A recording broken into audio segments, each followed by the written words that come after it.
Gledat ćete. Jedna ulica u Vancouveru spaja tišinu, tragediju i molitvu.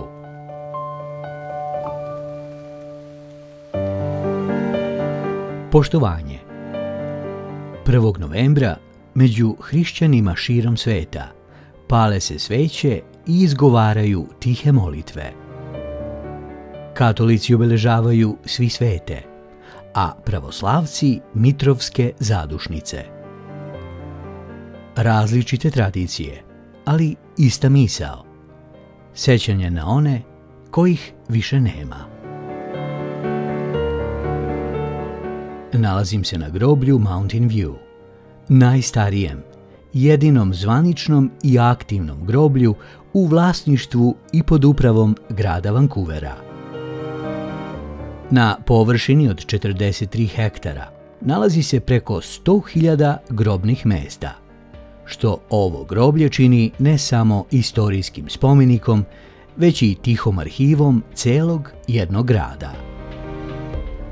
Otvoreno iste godine kada je Vancouver rođen, 1886. Ovo mesto pamti više od jednog veka istorije, ratova, migracija i promena.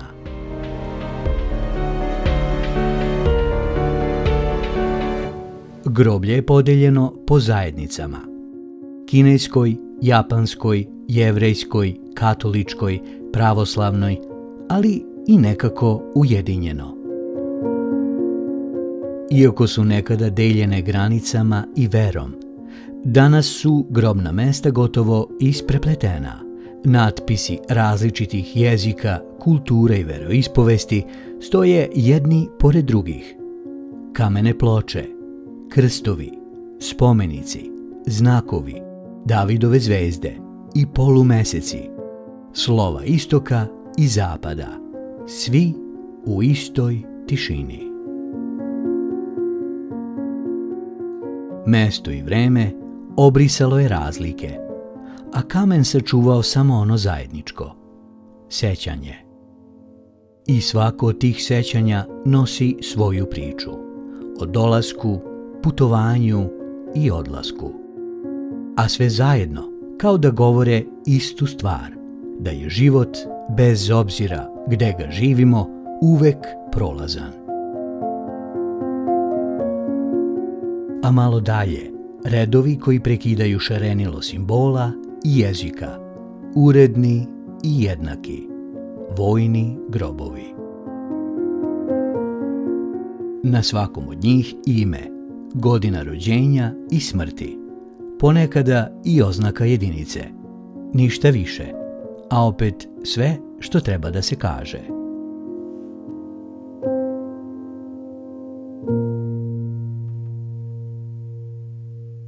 U novembru, kada lišće javora prekrije zemlju, na tim redovima niču kanadske zastave, jedna kraj druge, kao vojnici koji i dalje stoje na straži.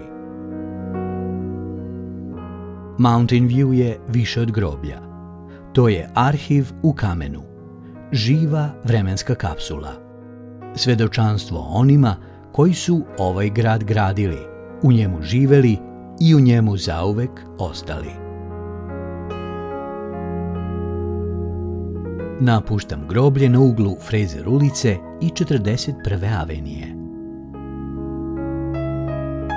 Na samom izlazu, pod 3 zaklonjene nadstrešnice, stoji spomen obeležje posvećeno žrtvama tragedije Lapu Lapu festivala, koja se dogodila pre samo 6 meseci, jedan blok dalje.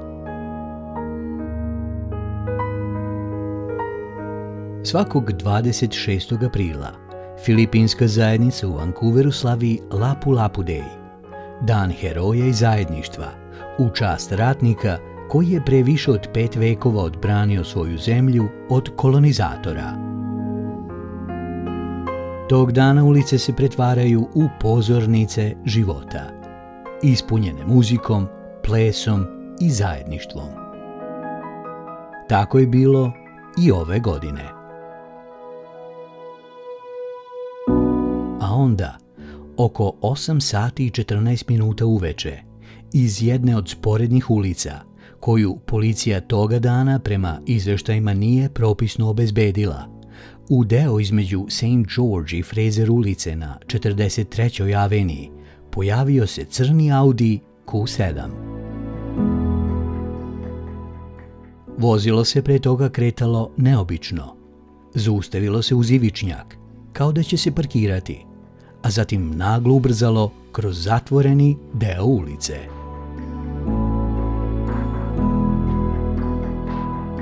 Prostor koji je toga dana bio pretvoren u zonu sa tezgama i kamionima sa hranom, pored srednje škole John Oliver, u samo nekoliko trenutaka pretvorio se u haos. Balone, zastave i miris hrane zamenili su krhotine, konfuzija i jauci. Automobil se zaustavio 100 metara dalje. Nekoliko muškaraca u trenu je izvuklo vozača, čvrsto ga prislonivši uz žičanu ogradu škole. Jedni su želeli da se s njim obračunaju na licu mesta, a drugi su ga branili dok nije stigla policija. 11 osoba za samo nekoliko sekundi izgubilo je život.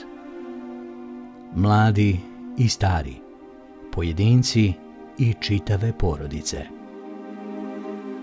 Među njima i 5-godišnja devojčica koja je nastradala zajedno sa roditeljima.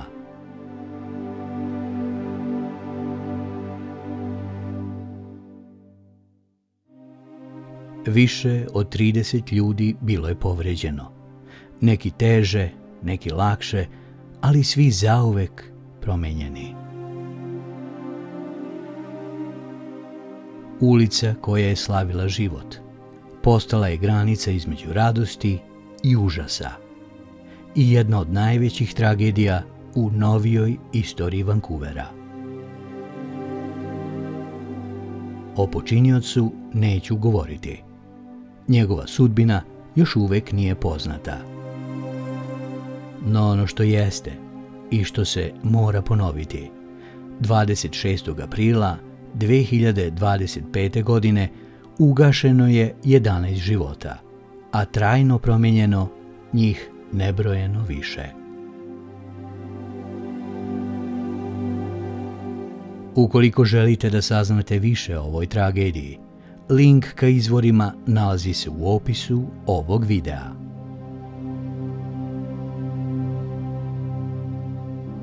Ja krećem ka sljedećoj destinaciji, koja se igrom sudbine nalazi na istoj toj ulici St. George, samo 2 km južnije. Misli mi putuju na drugi kraj sveta. Razmišljam o još jednoj tragediji, onoj koja se 1. novembra prošle godine dogodila u Novom Sadu. U padu nadstrešnice, koja se urušila ispred ulaza u glavnu železničku stanicu, 14 ljudi je tog dana u 11 sati i 52 minuta izgubilo život. Još 2 od zadobijenih povreda preminulo je nešto kasnije. 16 duša. Novi Sad je, nakon Subotice, grad u kome sam proveo najveći deo svog života. Nebrojeno puta sam prolazio i stajao ispod iste te nadstrešnice. Ili možda ne baš iste, jer tada stanica još uvijek nije bila renovirana. Toliko je tragedija u svetu koje nikada nisu smele da se dogode. Jedan od najvećih komičara svih vremena, genijalni Charlie Chaplin, još nam je pre 85 godina u filmu Veliki diktator poručio: previše razmišljamo, a premalo osjećamo. Više od mašina potrebna nam je ljudskost. Više od umešnosti potrebni su nam dobrota i blagost. Bez tih osobina život će postati nasilan i sve će biti izgubljeno. A gde smo to sada? Tišina tragedije ili tragedija tišine? Ugao St. George i 63. avenije. Srpska pravoslavna crkva Svetog Save. Decenijama predstavlja duhovno i kulturno središte srpske zajednice sa ovih prostora. Mesto molitve, susreta i sećanja. Ovdje ću zapaliti sveću. Za sve koji su nas voleli, koje smo voleli i za one koje su voleli, a kojih više nema.